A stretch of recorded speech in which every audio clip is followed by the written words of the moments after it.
Alright, so welcome po sa ating panibagong vlog mga kahambol. And kamusta po kayong lahat? Well, of course, I hope that we are all doing good po. So, obviously, dito nga po tayo ngayon sa aking kwarto. At bali pagpasensya nyo na nga po yung nakikita ninyo behind my back. Alright. So, bali sa video ito ay aalamin naman po natin ang pinagmulan ng pangalan ng Caloocan sa Metro Manila. Patay! Alright, so shoutout po sa mga kahambol natin dyan.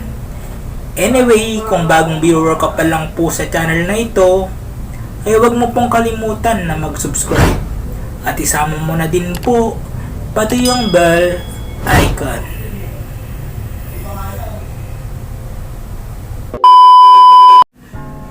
Alright, so based on my own research po mga kahambol, di umano nagmula daw po ang pangalan ng Caloocan sa salitang ugat na luok na nangangahulugang pinakaloob na lugar.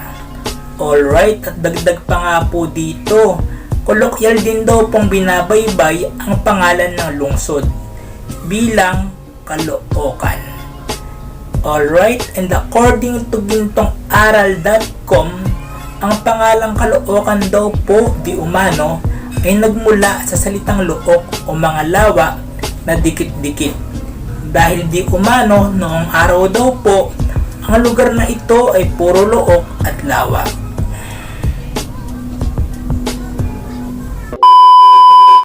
Alright, so it makes sense actually from the word itself, Caloocan. So it can be easily noticed, right? Gago ka ba? Actually, madalas ako dati dyan. Wala kaming pakialam! Well, anyway, sana po ay may natutunan tayo sa topic na ito, mga kahambol. At kung nagustuhan nyo nga po ang video ito, ay paklik na lang po ako ng like button sa ibaba. And please comment down below your reaction and opinion in this topic. And please don't forget to subscribe. Thank you.